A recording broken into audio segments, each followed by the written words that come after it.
साथियों, स्वागत है आपका self study classes with Sumit Jain YouTube channel में।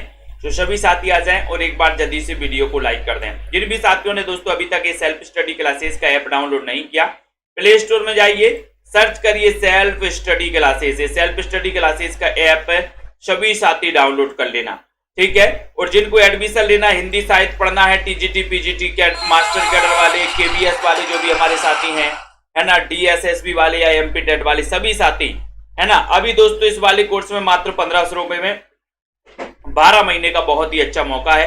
आप पढ़ सकते हो, अध्ययन कर सकते हो, ठीक है, और दोस्तों यहां पर पढ़ सकते हो, ठीक है। तो सभी साथी आ जाएं और लाइक कर दें। और यहां पर ये बुक है 3000 एमसीक्यू की, जो आप एमपी टेट वाले, टीजीटी पीजीटी जीआईसी वाले हमारे सभी साथी ये जो बुक है मात्र 599 मंगवा सकते हैं दोस्तों, ठीक है। और अगर आपको दोस्तों विस्तृत वाली बुक चाहिए, विस्तृत वाले नोट्स चाहिए, क्रमबद्ध वाले नोट्स चाहिए और महत्वपूर्ण ट्रिक भी इसमें शामिल की गई, ऐसी बुक चाहिए है। गद्य और पद्य साहित्य की, हिंदी साहित्य का पूरा इतिहास 2 भागों में बांटा गया, गद्य और पद्य साहित्य। तो ये गद्य साहित्य की है और ये दोस्तों पद्य साहित्य की है। तो ये मात्र आप 1600 में, 1400 की है ये दोनों नोट्स, 200 रुपए पोस्ट चार्ज है। तो 1600 में ये आप अपने घर पर मंगवा सकते हैं, ठीक है। और जिनको भी टीजीटी पीजीटी वाले कोर्स में एडमिशन लेना है तो बिल्कुल भी देर ना करें दोस्तों, आज ही आप एडमिशन लें, ठीक है। चलिए तो स्टार्ट करते हैं आज के सेशन को। दोहे और रोले को क्रम से मिलाने पर कौन सा छंद बनता है, चयन करना है। वीडियो बहुत बढ़िया वीडियो होने वाला है आज का। तो सभी लोग बताएंगे दोहे और रोले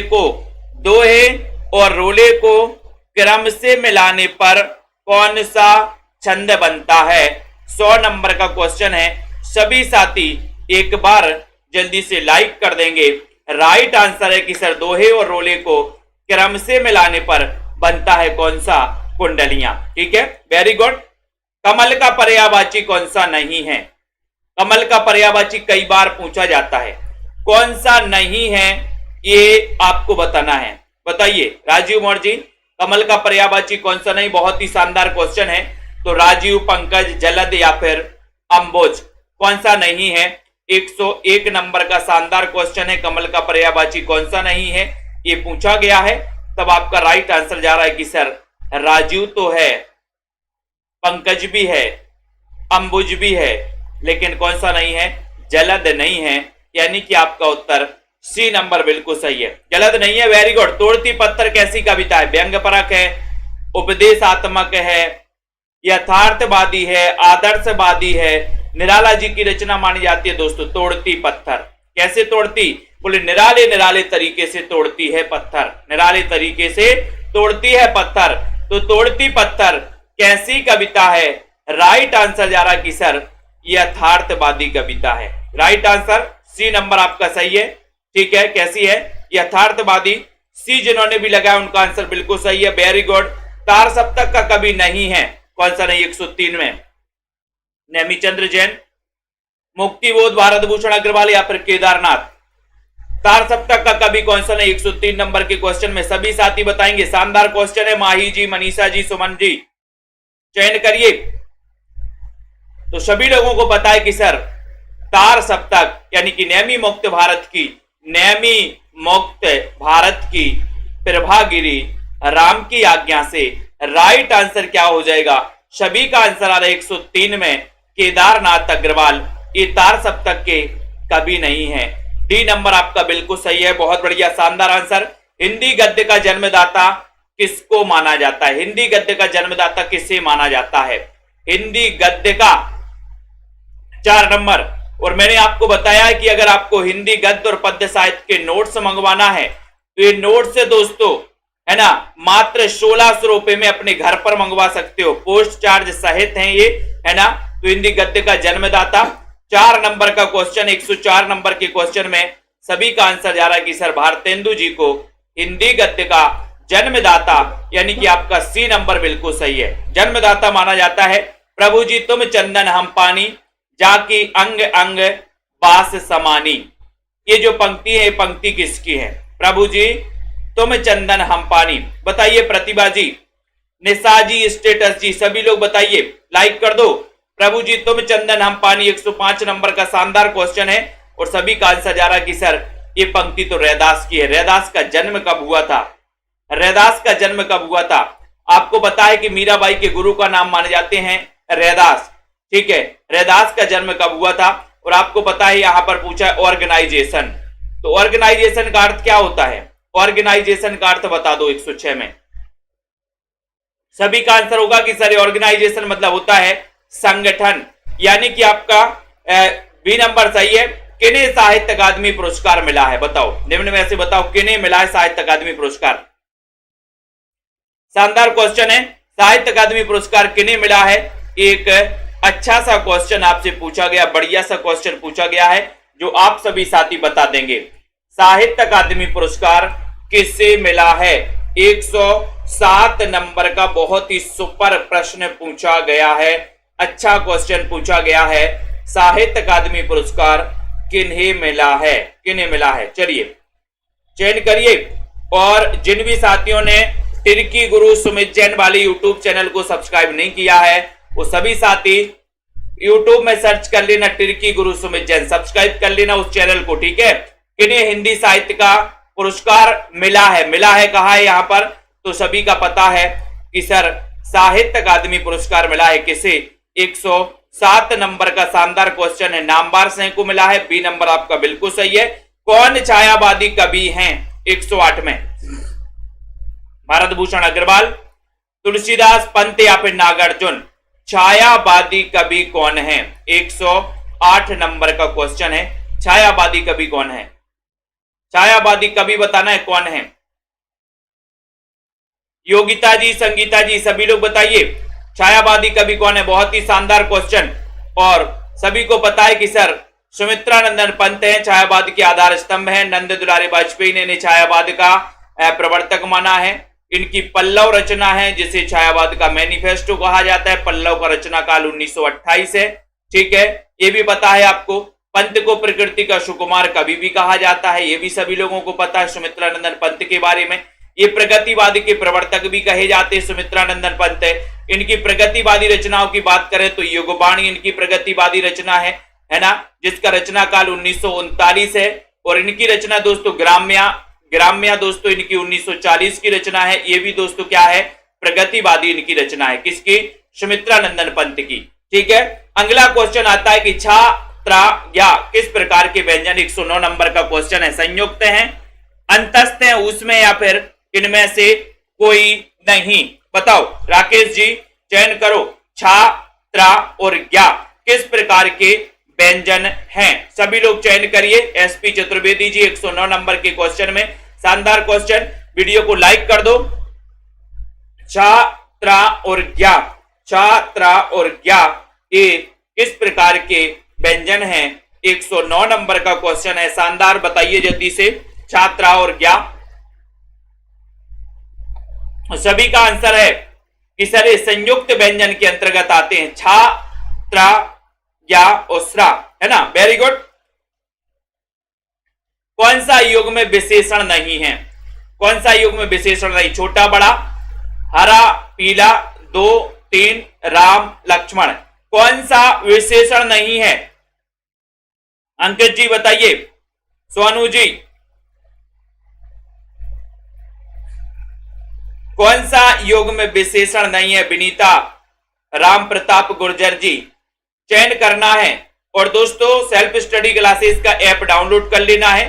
जिन भी साथियों को 3000 एमसीक्यू साहित्य प्लस व्याकरण के टॉपिक वाइज एमसीक्यू महत्वपूर्ण प्रश्न है ना, प्लस कथन काव्य शास्त्र के भी क्वेश्चन हैं, जिनको भी मंगवाना है वो 599 में मंगवा सकते हैं दोस्तों, पोस्ट चार्ज सहित है ये 3000 एमसीक्यू की बुक। कौन सा युग में दोस्तों विशेषण नहीं है? राइट आंसर है राम लक्ष्मण, इनमें ये विशेषण नहीं है। डी नंबर आपका बिल्कुल सही है। अगला है जयशंकर प्रसाद के किस नाटक में कॉर्नेलिया विदेशी पात्र हैं? 111 नंबर क्वेश्चन है। कॉर्नेलिया विदेशी पात्र हैं स्कंदगुप्त में, चंद्रगुप्त, विशाख या फिर अजात शत्रु में? अजात है शत्रु। 111 नंबर। पुष्पा जी, सुनील कुमार जी, चयन करिए। दीपक जी, सुभाष सैनी जी, किस नाटक में कॉर्नेलिया विदेशी पात्र हैं? विदेशी पात्र यानी कि 111 नंबर का शानदार क्वेश्चन है। 111 नंबर में सभी का आंसर जा रहा है कि सर चंद्रगुप्त नाटक की दोस्तों ये पात्र है कार्नेलिया। कोई बताएगा कि चंद्रगुप्त जो नाटक है इसका रचना काल क्या है? रचना काल क्या है? सभी लोग बताएंगे चंद्रगुप्त नाटक का रचना काल। कौन स्वामी रामानंद के शिष्य नहीं थे? रामानंद के शिष्य कौन नहीं थे? अनंतानंद, सुखानंद, नरहरयानंद या फिर रैदास? स्वामी बताइए।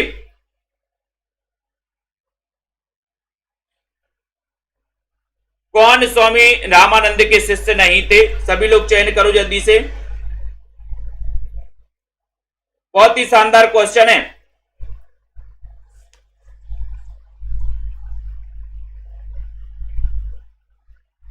स्वामी रामानंद के शिष्य कौन नहीं थे?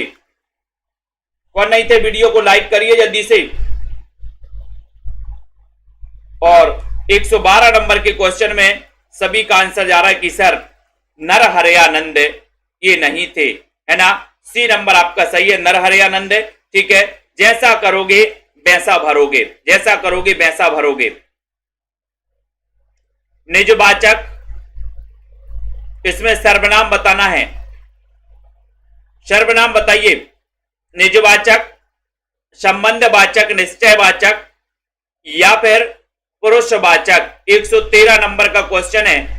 जैसा करोगे वैसा भरोगे वाक्य में सर्वनाम है, तो कौन सा सर्वनाम है? कौन सा सर्वनाम है? 113 का बहुत ही शानदार क्वेश्चन पूछा गया है। सभी लोगों का आंसर जा रहा है कि सर ये जो है जैसा करोगे वैसा भरोगे, यानी कि इसमें क्या है?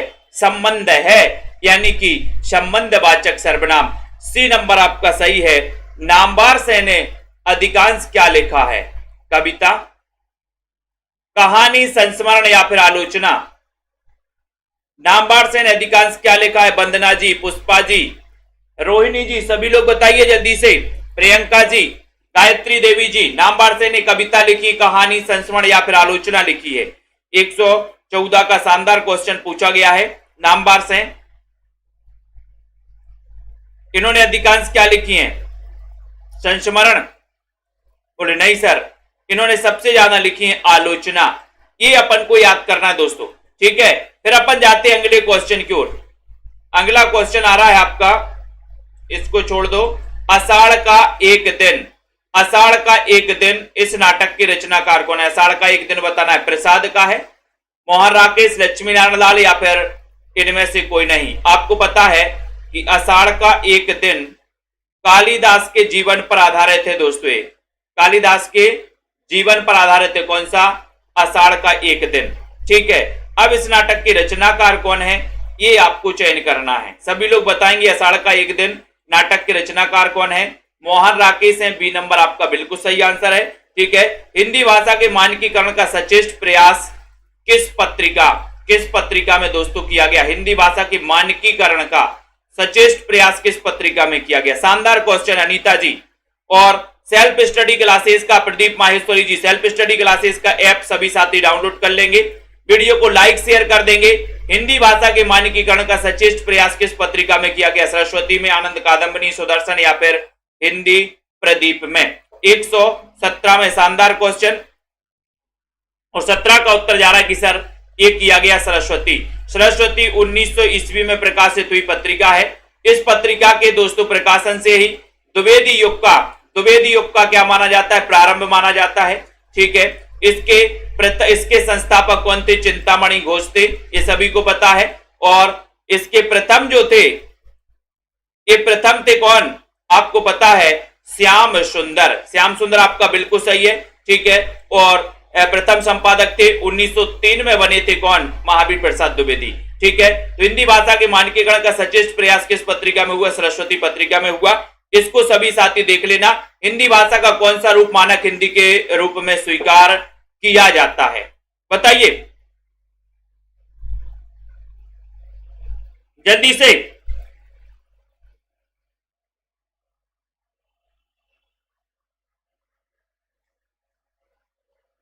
सभी लोगों को बताना है हिंदी भाषा का कौन सा रूप मानक हिंदी के रूप में स्वीकार किया जाता है।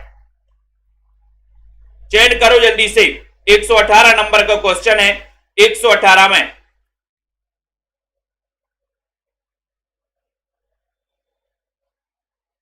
अब आपको बताना है कि नरहरयानंद के गुरु का नाम क्या था और अनंतानंद के गुरु का नाम क्या था, ये भी बता दो।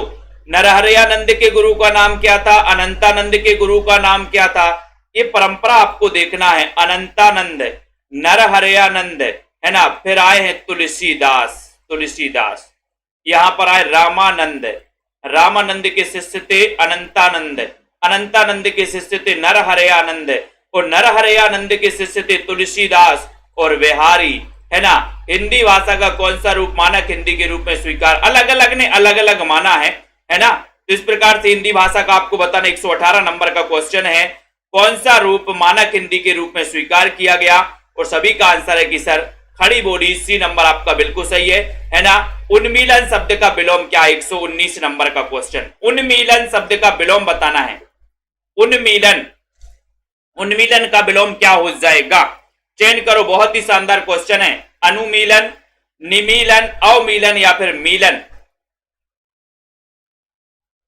जल्दी से बताइए, चयन करिए। शानदार क्वेश्चन 119 नंबर का क्वेश्चन है, और 119 में आपका उत्तर जा रहा है कि उन्मीलन का हो जाएगा क्या, निमीलन। उन्मीलन का हो जाएगा निमीलन। बी नंबर आपका बिल्कुल सही है, ठीक है। ये सभी लोग याद करेंगे। निमीलन बिल्कुल राइट आंसर है, ठीक है। उन्मीलन का विलोम होता है क्या, निमीलन। निमीलन राइट आंसर, बहुत बढ़िया। 119 नंबर के क्वेश्चन में हिंदी नाटकों के मंचन में यक्षगान का प्रयोग किस निर्देशक, यक्षगान का प्रयोग बताइए किस निर्देशक ने किया। एक क्वेश्चन के प्रति आगे के क्वेश्चनों के उत्तर बताओ भैया। बता तो दिया है मैंने क्वेश्चन, 50 बार बताएंगे क्या, एक बार तो बता दिया। आगे के प्रश्नों के उत्तर बताओ।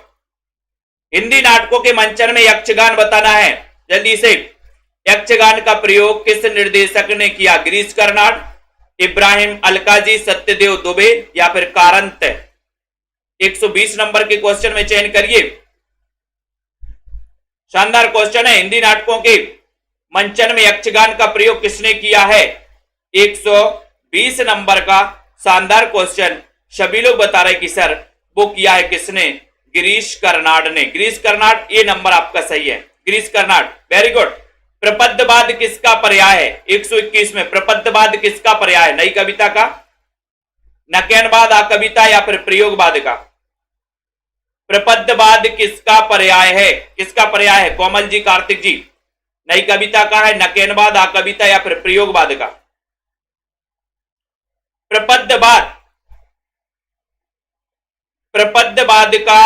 प्रपद्यवाद किसका पर्याय है, किसका पर्याय। शानदार क्वेश्चन 121 नंबर का क्वेश्चन है, और सभी को पता है कि सर ये प्रपद्यवाद ये जो है ना, ठीक है, ये आपको याद रख लेना। प्रपद्यवाद किसका पर्याय है, तब आपका राइट आंसर हो जाएगा किसका, नकेनवाद। और नकेन में कौन थे, नलिन विलोचन शर्मा, केसरी कुमार और कौन थे, नरेश, है ना। तो ये तीन थे, इनके नाम पर नकेन, नलिन विलोचन शर्मा, केसरी कुमार और नरेश, ठीक है। बी नंबर आपका सही है। कुरुक्षेत्र को क्या कहा जाता है, 122 नंबर का क्वेश्चन है। कुरुक्षेत्र को क्या कहा जाता है, कुरुक्षेत्र को रण क्षेत्र, कौरव क्षेत्र, युद्ध क्षेत्र या फिर यज्ञ क्षेत्र। कुरुक्षेत्र को क्या कहा जाता है, 122 नंबर का क्वेश्चन है। सभी लोग बताइए, चयन करिए।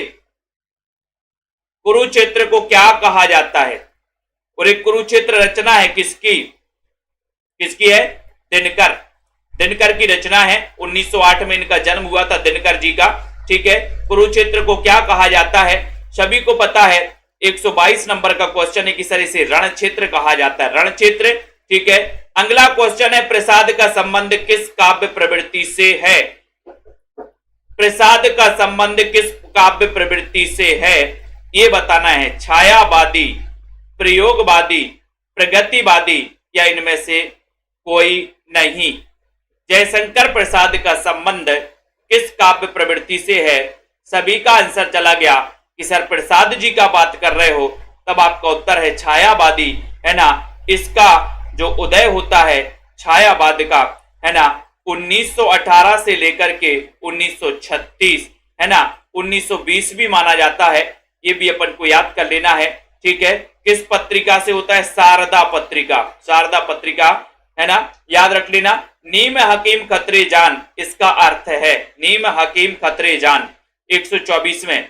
रोहिणी जी बताइए, आलोक जी, डॉक्टर जी, किरण जी, पूर्णिमा जी, नीम हकीम खतरे जान, इसका अर्थ क्या? अल्प ज्ञान हानिकारक होता है।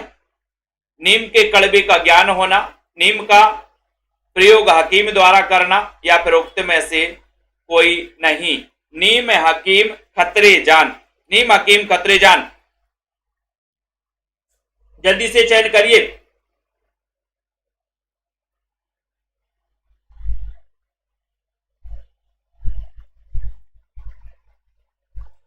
यहां से नीम हकीम खतरे जान 124 नंबर का क्वेश्चन है, और 124 नंबर में कि सर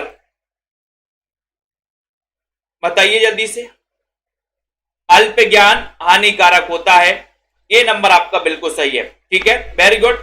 छंद शास्त्र के प्रणेता किसे माना जाता है? छंद शास्त्र के डिंगल, पिंगल, पतंजलि या फिर मनु? छंद शास्त्र का प्रणेता किसे माना जाता है? 125 का उत्तर है। 125 में सभी साथी बताएंगे। और छंद शास्त्र का प्रणेता, छंद शास्त्र का लगभग सभी को पता है कि सर छंद शास्त्र के प्रणेता माने जाते हैं पिंगल, है ना, पिंगल माने जाते हैं। यानी कि आपका जो बी नंबर है वो बिल्कुल सही है, बी नंबर, वेरी गुड। ठीक है, अभी पंजाब मास्टर कैडर में दोस्तों एक एग्जाम आया था कि आदिकाल की भाषा क्या थी? आदिकाल, तो आदिकाल में अपन भाषा पढ़ते हैं कौन सी? डिंगल पिंगल, डिंगल पंगल पढ़ते हैं। एक ऑप्शन में अपभ्रंश भी लिखा था, अपभ्रंश भी लिखा था दोस्तों एक ऑप्शन में, है ना। लेकिन आपको पता है कि डिंगल पिंगल दोस्तों क्या चलती थी? आदिकाल में डिंगल और पिंगल चलती थी, है ना। बहुत बढ़िया। कलकत्ता में फोर्ट विलियम कॉलेज के संस्थापक कौन थे? 126 में कलकत्ता में फोर्ट विलियम कॉलेज, पता है फोर्ट विलियम कॉलेज की स्थापना हुई थी 1800 में, 1800 में हुई थी। ठीक है, अब इसके संस्थापक कौन थे? कहां पर हुई थी? कलकत्ता में हुई थी, ये तो सभी को पता है ना। लेकिन इसके संस्थापक आपको बताना है। गिलक्राइस्ट थे, बेलेजली थे, सदल मिश्र थे, कौन थे? सभी का आंसर जा रहा है कि सर कलकत्ता में फोर्ट विलियम कॉलेज की स्थापना हुई थी, और एक की थी किसने? लॉर्ड बेलेजली ने, यानी बी नंबर आपका सही है, बेलेजली ने की थी। ठीक है, और इसमें हिंदी उर्दू विभाग अध्यक्ष बनाए गए थे गिलक्राइस्ट, और गिलक्राइस्ट ने आपको पता है कि लल्लूलाल जी को भाषा मुंशी के पद पर दोस्तों इन्हें प्रतिस्थापित किया था, और इन्होंने रचना लिखी थी इनकी प्रेरणा से, कौन सी? प्रेम सागर, प्रेम सागर लिखी थी, खड़ी बोली की रचना मानी जाती है। ठीक है, रबड़ चंद या केंचुआ चंद किस कवि की रचनाओं को दोस्तों लक्ष्य करके कहा गया है? रबड़ चंद या केंचुआ चंद? 127 नंबर का शानदार क्वेश्चन है प्रवीण जी, तेज प्रकाश, संदीप जी, सभी लोग बताओ, रबड़ चंद या केंचुआ चंद किस प्रकार के कवि की रचनाओं को लक्ष्य करके लिखा गया?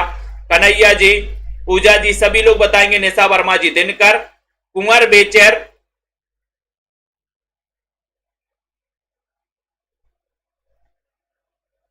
और 127 का आंसर जा रहा है क्या? सभी का आंसर जाया निराला, निराला। ठीक है, निराला का जन्म 1897, कई विद्वान 99 भी मानते हैं दोस्तों, कहां पर हुआ था? महिषादल मेदिनीपुर में, महिषादल मेदिनीपुर में हुआ था, है ना। किसने? निराला, निराला अपन को याद कर लेना है ना। और दोस्तों निराला की दो प्रगतिवादी रचनाएं आपको कमेंट में लिखना है, दो प्रगतिवादी रचनाएं कमेंट में लिखो फटाक से। हिंदी खड़ी बोली का प्रथम महाकाव्य कौन सा? 128 नंबर में हिंदी खड़ी बोली का प्रथम महाकाव्य, है ना। देखो तेज प्रकाश जी क्या लगा रहे हैं, क्या लगा रहे हैं भैया? 28 में प्रिय प्रवास लगा रहा है, अच्छा कोई बात नहीं। ठीक है, तो यहां पर हिंदी खड़ी बोली का प्रथम महाकाव्य प्रिय प्रवास सही है। ठीक है, खड़ी बोली में रचे थे, हरियोत द्वारा लिखे थे, हरियोत द्वारा लिखे थे। अब आपको बताना है कि इसमें सर्ग कितने हैं? प्रिय प्रवास में सर्ग कितने हैं? कलम का सिपाही, इसके लेखक कौन है? कलम का सिपाही 129 नंबर का शानदार क्वेश्चन पूछा गया। रमा जी, किसी को नहीं पता निराला की दो प्रगतिवादी रचनाएं कौन कौन सी हैं? किसी को नहीं पता? वेरी गुड, धन्यवाद रश्मि पाठक जी, धन्यवाद। है ना। विमलेश जी गरम पकौड़ी और कुकुरमुत्ता बताया आरुषि जी ने, बहुत बढ़िया, धन्यवाद आरुषि जी। गरम पकौड़ी और कुकुरमुत्ता। कलम का सिपाही, इसके लेखक कौन है? 129 नंबर का क्वेश्चन है और 129 नंबर के क्वेश्चन में सभी का आंसर जा रहा है कि सर कलम का सिपाही अमृत राय। ठीक है, अमृत राय सही है, वेरी गुड। मुझे चांद चाहिए किस विधा की कृति है ना। सबसे बड़ी बात तो यह है कि सर ये सुरेंद्र वर्मा की रचना है, मुझे चांद चाहिए। ठीक है, ठीक है, किसको? सुरेंद्र वर्मा बोल रहा है कि मुझे चांद चाहिए, देख रहे हैं, चांद चाहिए। अपने ग्रुप में तो नहीं चाहिए किसी को चांद।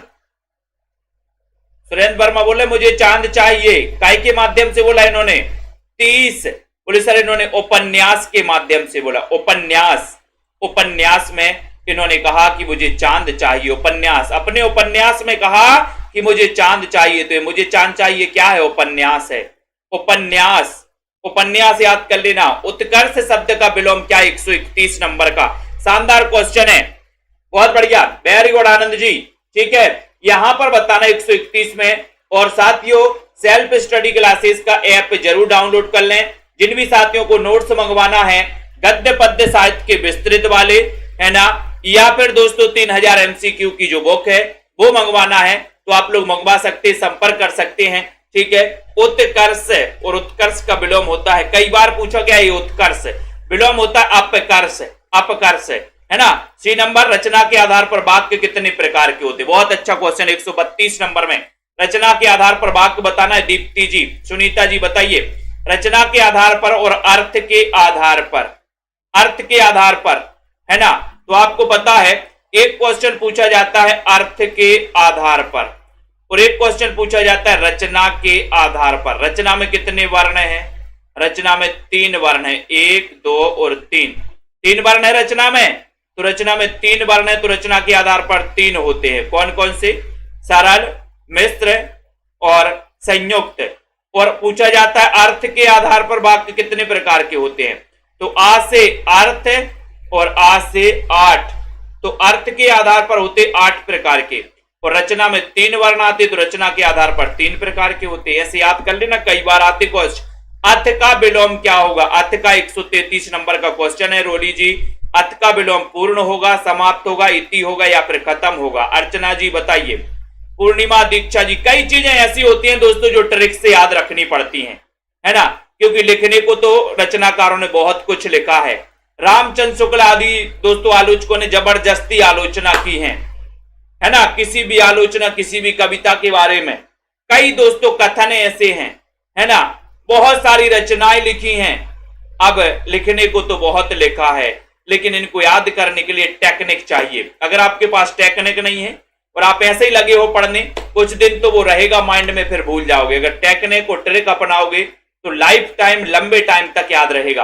अर्थ का विलोम, और अर्थ का विलोम यानी 133 नंबर का क्वेश्चन है इति। अर्थ का विलोम होता है इति यानी सी नंबर, अर्थ का इति। ठीक है, बहुत बढ़िया। नेक्स्ट है सारा आकाश किसकी कृति? 134 नंबर में। सारा आकाश मन्नू भंडारी, राजेंद्र यादव, कमलेश्वर या फिर अज्ञे? बताइए, सारा आकाश ये कृति किसकी है? 134 नंबर का क्वेश्चन है और आपको पता है और सर सारा आकाश किसको देख रहा था? सारा आकाश, सारा आकाश देख रहा था किसको? किसको देखता है ना, ये अपन को याद कर लेना है। सारा आकाश बोले राजेंद्र यादव को देख रहा था, राजेंद्र यादव को, कि ये कर क्या रहे हैं। राजेंद्र यादव को देख रहे थे कर क्या रहे हैं, है ना। संशय की एक रात किस कवि की कृति है? संशय की एक रात, व्याकरण और हिंदी जी। संशय की एक रात, मैंने आपको बताया था ना इनके बारे में, बहुत बढ़िया कहानी सुनाई थी आप लोगों को, है ना। राजेंद्र यादव को सारा आकाश चाहिए, मन्नू भंडारी को तो रख नहीं पा रहे, सारा आकाश चाहिए इनको, है ना। संशय की एक रात, और संशय की एक रात कौन? नरेश मेहता, यानी कि सी नंबर, नरेश मेहता। ठीक है, और नरेश के बारे में अपन ने बहुत चीजें सुनी थी। पनपा की सुनो, बोलने दो चीड़ को, तुम मेरी मौत हो, है ना, प्रार्थना पुरुष, उत्सव, महाप्रस्थान, ये सारी रचनाएं मानी जाती हैं नरेश मेहता की। अपन ने सारी की सारी पढ़ी थी। मुक्तिबोध किसकी रचना है? मुक्तिबोध पढ़ी थी ना, मुक्तिबोध जी की रचनाएं भी पढ़ी थी, और यहाँ तो मुक्तिबोध पूछ ली गई। इस रचना के लिए कोई पुरस्कार भी मिला है।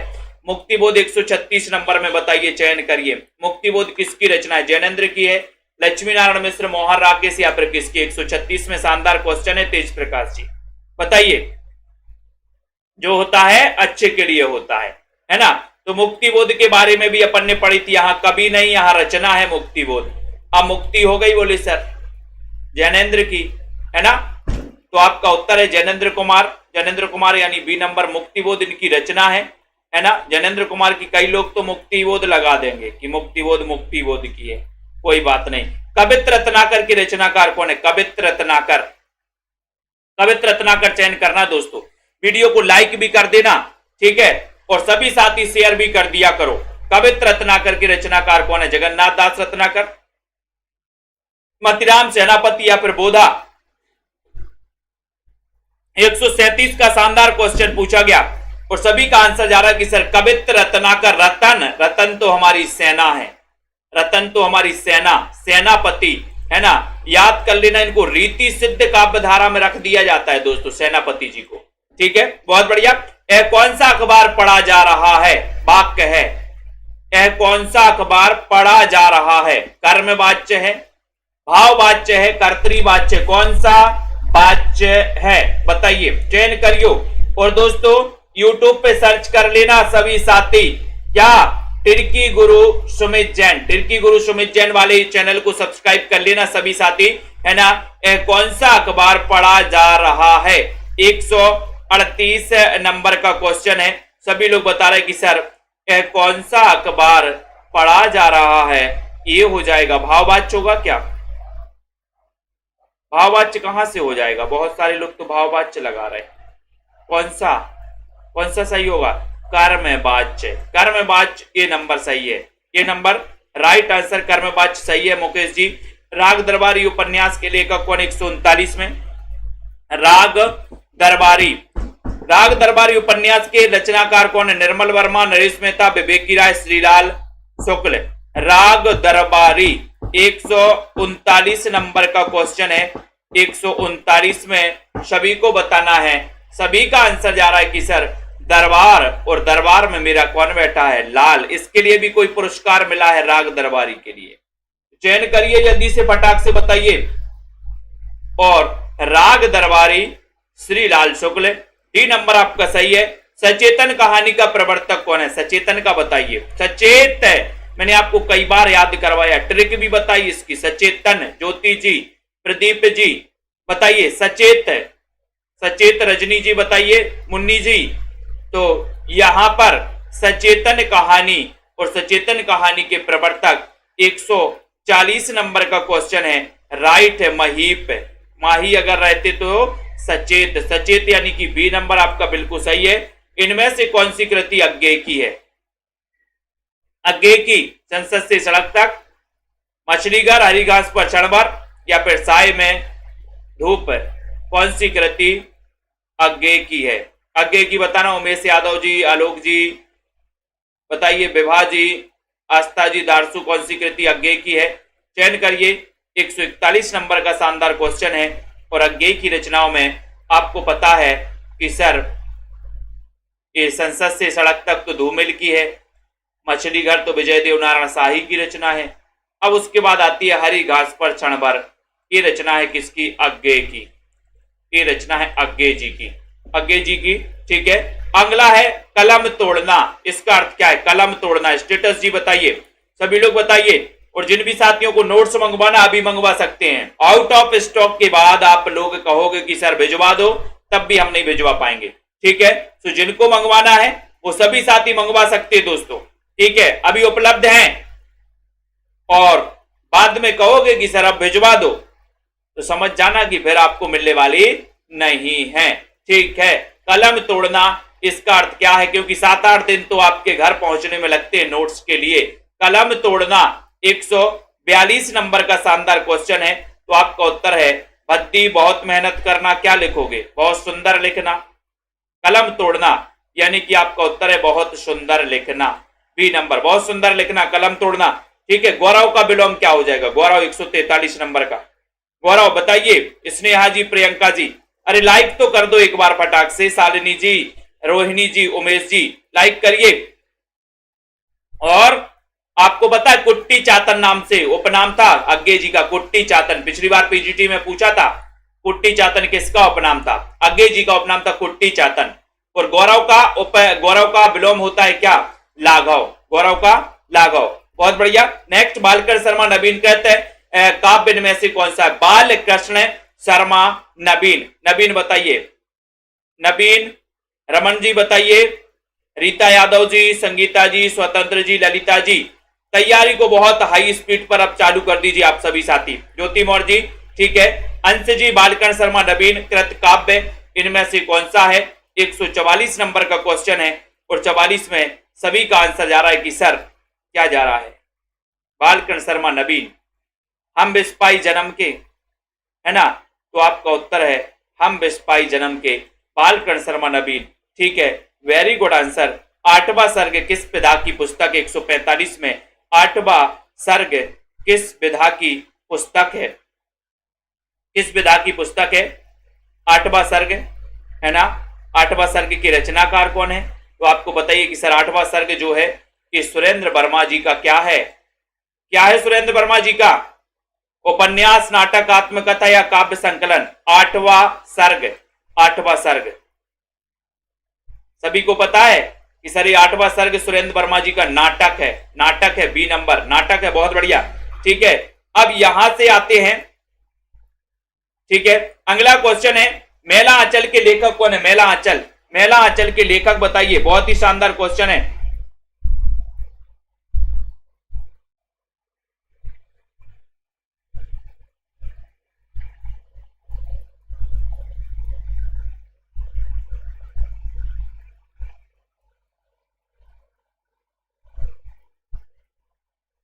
बहुत ही अच्छा क्वेश्चन है।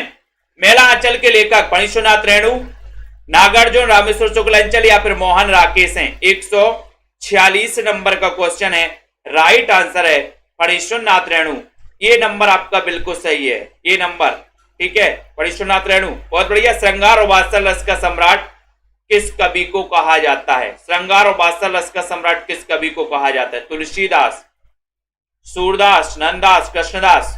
147 में श्रृंगार और वात्सल रस का सम्राट किस कवि को कहा जाता है? बहुत ही शानदार क्वेश्चन है। पुष्पा जी, अंकित जी, उमेश जी, बेबी जी, रोहिणी, सीमा जी, अश्विनी, देवव्रत जी। 147 नंबर का बहुत ही सुंदर प्रश्न पूछा गया। श्रृंगार और वात्सल रस का सम्राट कहा जाता है तो वो कहा जाता है सूरदास को कहा जाता है।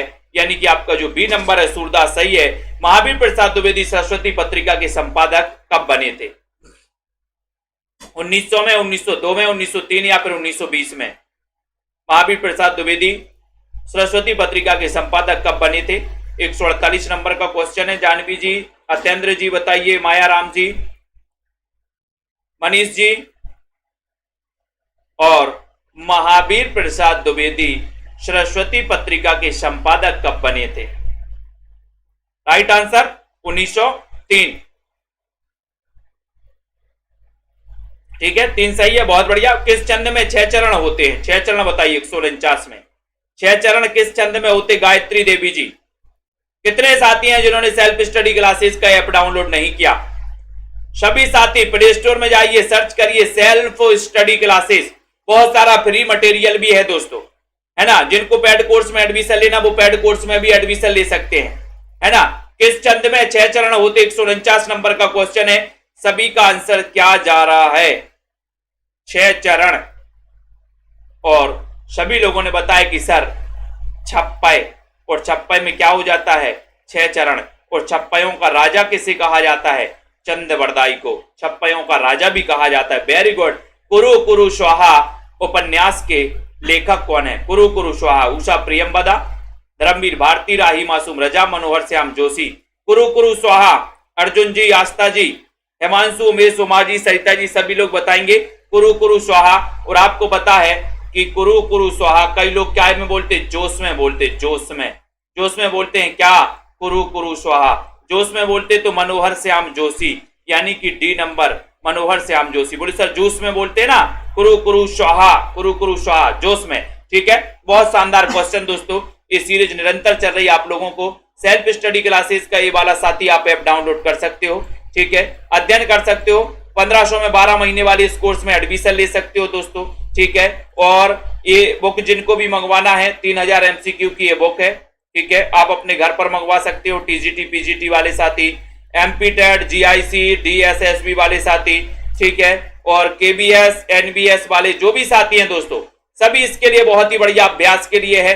काय के लिए दोस्तों? 3000 MCQ साहित्य प्लस व्याकरण। ठीक है, और ये गद्य साहित्य और एक पद्य साहित्य, ये नोट्स जिनको मंगवाना है ना, वो 1600 रुपए में मंगवा सकते हैं दोस्तों, पोस्ट चार्ज सहित। और तीनों मंगवाना है तो तीनों आपको 2100 पे करना पड़ेगा तीनों के लिए। ठीक है, तो बहुत बढ़िया, धन्यवाद सभी साथी। नामबार जी, अंश जी, दीपक जी, ठीक है, विनीता जी, अनीता जी, पायल जी, राजू जी, रवि जी, है ना, प्रवीण जी, माया राम जी, हरिश्चंद्र जी, सुखदेव जी, मंजू, दीप्ति, आनंद जी, अनंत जी, तनु जी, सभी को धन्यवाद। देवव्रत जी, हेमांशु जी, अनीता, अनंत जी, शशि जी, मुकेश जी, रेखा जी, राजीव जी, SP चतुर्वेदी, कुमुद जी, अनीता, आलोक जी, अंश जी, ठीक है, अनंत, राजीव जी और महेश जी, ओम प्रकाश, दिनेश जी, दारसू जी, पूजा जी, महेश मीना जी, ठीक है, शालिनी जी, गायत्री जी, सुखदेव, अर्चना जी, सीमा शुक्ला जी, रमा जी, रमा शर्मा जी, राजीव जी, ठीक है, और अनीता, सरोज जी, प्रमोद सैनी जी, कुमारी, ठीक है, रवि शंकर जी, विजय शंकर जी, गायत्री जी, पूनम यादव जी, सभी साथियों को बहुत बहुत धन्यवाद दोस्तों। ठीक है, सेल्फ स्टडी क्लासेस के साथ साथ टिर्की गुरु यूट्यूब चैनल को भी आप सभी साथी दोस्तों सब्सक्राइब कर सकते हो। ठीक है, सभी को धन्यवाद। जय हिंद।